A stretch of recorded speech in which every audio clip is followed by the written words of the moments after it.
At 0300 hours Zulu time, 3 of the world's most critical subsea data cables went dark in the Strait of Hormuz. Is this a technical failure, or the first shot in an invisible war that could cripple the global economy? The world runs on light. Trillions of dollars, military commands, and global communications travel not through the air, but through a hidden network of fiber optic cables laid across the ocean floor. They are the arteries of the 21st century. Today, 3 of them were severed in the planet's most volatile maritime choke point. The cables in question are the Falcon, the Gulf Bridge International North Cable, and the Flag Europe-Asia line. Together, they form a critical data corridor connecting Europe, the Middle East, and Asia. The immediate impact was catastrophic. High-frequency trading terminals from Dubai to Singapore registered latency spikes of over 800% as data was chaotically rerouted. Military communications for the U.S. Fifth Fleet, headquartered in Bahrain, experienced a sudden and near-total data blackout. The initial assumption was a geological event, or an accidental anchor drag from a supertanker. The Strait of Hormuz is a crowded,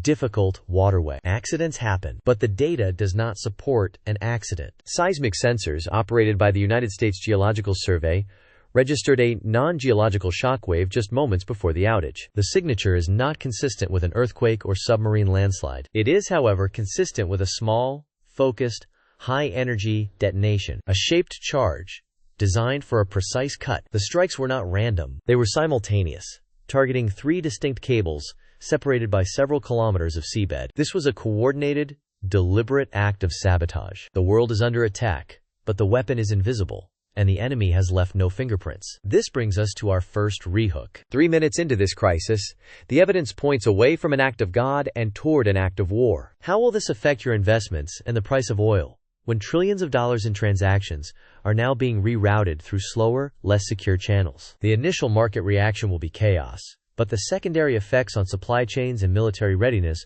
are far more severe. Executing such an attack requires immense sophistication. The targets are located at a depth of over 200 meters in high current waters. This is not the work of common terrorists. This is the signature of a state actor with advanced naval special forces capabilities. Intelligence analysts at CENTCOM are focusing their attention on one primary suspect: the Islamic Revolutionary Guard Corps Naval Special Forces. The IRGCN operates out of a major naval facility at Bandar Abbas, less than 50 nautical miles from the site of the incident. They possess the exact tools for this operation: advanced combat diver units, underwater demolition expertise, and a fleet of Ghadir-class midget submarines capable of covertly inserting and extracting special operations teams. These submarines are diesel-electric, making them exceptionally quiet and difficult to detect by the passive sonar networks that monitor the strait. They are designed for precisely this type of asymmetric, deniable operation. The mission profile is clear: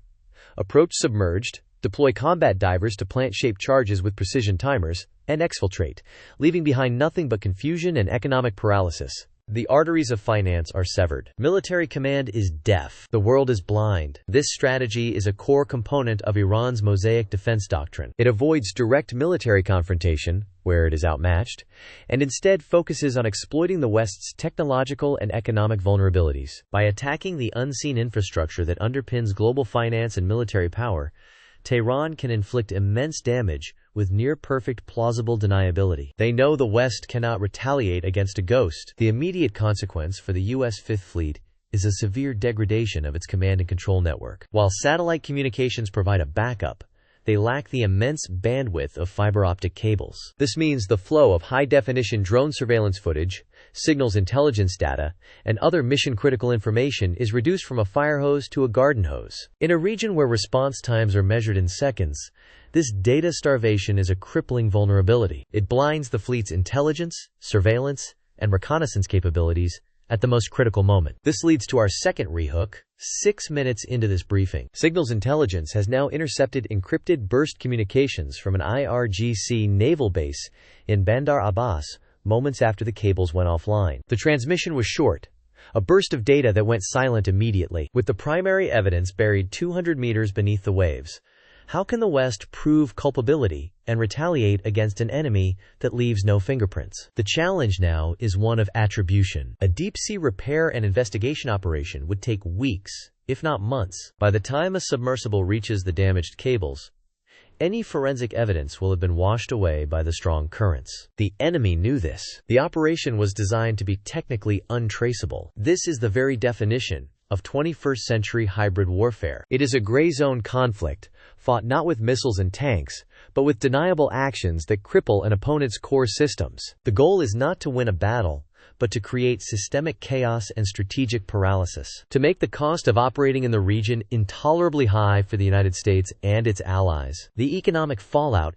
is already beginning. While major financial markets have rerouted their essential data, the cost and risk of doing business in the Gulf region have just skyrocketed. Lloyd's of London is reportedly preparing to declare the Strait of Hormuz a high war risk zone, a move that would send insurance premiums for oil tankers into the stratosphere. This is economic warfare by stealth. Without firing a single bullet, the aggressor has effectively placed a blockade on nearly a quarter of the world's seaborne oil supply. The tankers may still be able to pass, but the prohibitive cost of insurance will mean many shipping companies will refuse to enter the strait. This precedent is catastrophic. If a state actor can successfully sever the data arteries of the Middle East with impunity, what prevents them from doing the same to other critical choke points? The cables linking North America and Europe across the Atlantic are the backbone of the entire Western financial system. The lines running through the South China Sea and the Strait of Malacca are vital for Asian markets. Each of these is a potential target. The playbook has now been written and executed successfully. The world's unseen economic lifelines have been proven vulnerable. And that brings us to our third rehook. 9 minutes into this escalating crisis,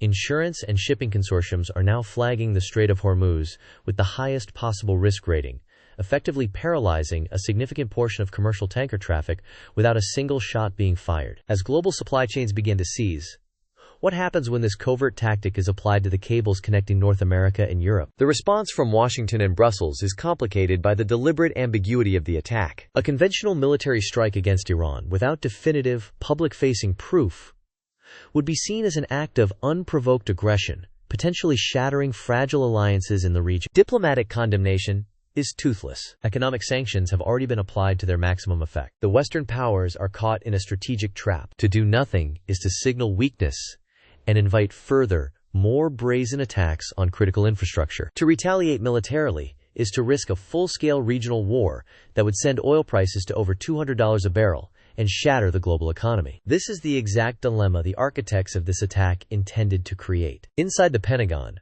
wargame simulations are being run at an unprecedented speed. The scenarios are bleak. They model the response to a bolt-from-the-blue decapitation strike on global communications. They analyze the cascading failures that would occur if the New York and London stock exchanges were suddenly disconnected from the global network. What they are finding is that the intricate, just-in-time systems that run the modern world are exceptionally efficient but dangerously brittle. The loss of a few key cables does not just slow things down.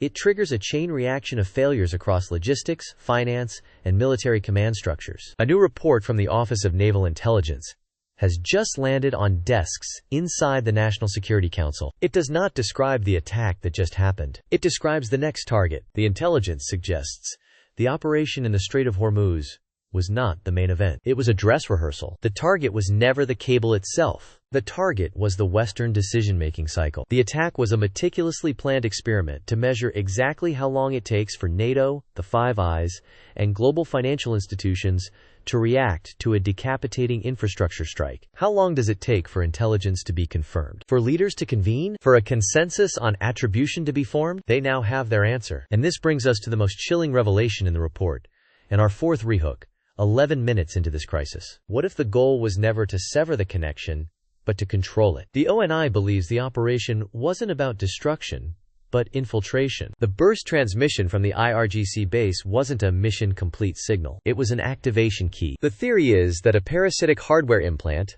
a vampire tap, was physically spliced into the cable system months or even years ago during a seemingly routine maintenance operation conducted by a front company. This device lays dormant, passively drawing power from the cable itself, indistinguishable from a standard repeater, until it receives a specific, encrypted acoustic or data packet signal. The signal that was just sent. The Strait of Hormuz is no longer just offline, it's potentially compromised. Every piece of data rerouted from that region is now suspect. But this is where the dress rehearsal ends, and the main event begins. The Office of Naval Intelligence has cross-referenced shipping logs, maintenance schedules, and signals intelligence over the past 24 months. They have identified 17 other high-risk deep-sea hardware installations conducted by entities with suspected links to Iranian and other adversarial state actors. These aren't in the Gulf. They are sitting on the TAT-14, the Apollo, and the Maria cables, the very lifelines of the Western world. We are now facing the specter of a total intelligence blackout, or worse, a scenario of mass data poisoning. Forget cutting the cables. What happens when you can't trust the data flowing through them? What happens when financial transactions can be subtly altered, military orders intercepted and changed, or encrypted diplomatic cables read in real time by your enemy? This is not a physical blockade. It is an epistemological one. It is an attack on the very nature of truth in the digital age. The choice facing the Pentagon is now impossible. Do they initiate a global, deep-sea search-and-destroy mission for these 17 suspected devices? An act that would require shutting down sections of the internet and could be seen as an act of aggression itself? Or do they wait, knowing that at any moment, a single burst transmission could give their adversary the keys to the kingdom? The ability to not just read, but to rewrite the West's most sensitive data? The decision, when it came, was not announced on television or debated in Congress. It was whispered in the lead-lined rooms of the National Security Agency. They would do both. And they would do neither. A covert, multinational task force of elite naval units and private sector deep-sea contractors has been activated. Its mission: Operation Silent Abyss. Deep below the waves, specialized submersible drones, launched from these ghost ships, are now hunting. They are moving silently along the ocean floor, scanning thousands of miles of fiber optic cable, searching for the telltale energy signature of a parasitic device. This is a war being fought in total silence, in a crushing darkness miles beneath the world's notice. The stakes are absolute. If they are detected, it could trigger the very data poisoning attack they are trying to prevent. If they move too slowly, the trap will be sprung anyway. And if they accidentally damage the cables themselves during this delicate operation, they will have done their enemy's work for them. But here is the chilling truth, the final lesson from this crisis. Even if they find and neutralize every single device, the damage is already done. The weapon was never the hardware tap. It was the idea of the tap. The trust that underpins our entire globalized system, trust in our banks, our communications, our alliances, our very perception of reality, has been fractured. The ultimate goal was not just to read the data, but to poison the well of certainty. The age of digital innocence is over. The shots have been fired in a war we cannot see, a conflict fought with algorithms, hardware, and doubt itself. We are now living in the shadow of the epistemological blockade, where every critical piece of information must be questioned, and the very distinction between truth and sophisticated deception becomes the new front line. The comforting certainty of our interconnected world has been shattered forever. In this new era of digital ghosts and shadow conflicts, understanding the invisible battlefield is the only way to navigate the storm. The crises are faster, deeper, and more complex than ever before. To stay ahead of the next shockwave, make sure you subscribe to global_crisis_radar.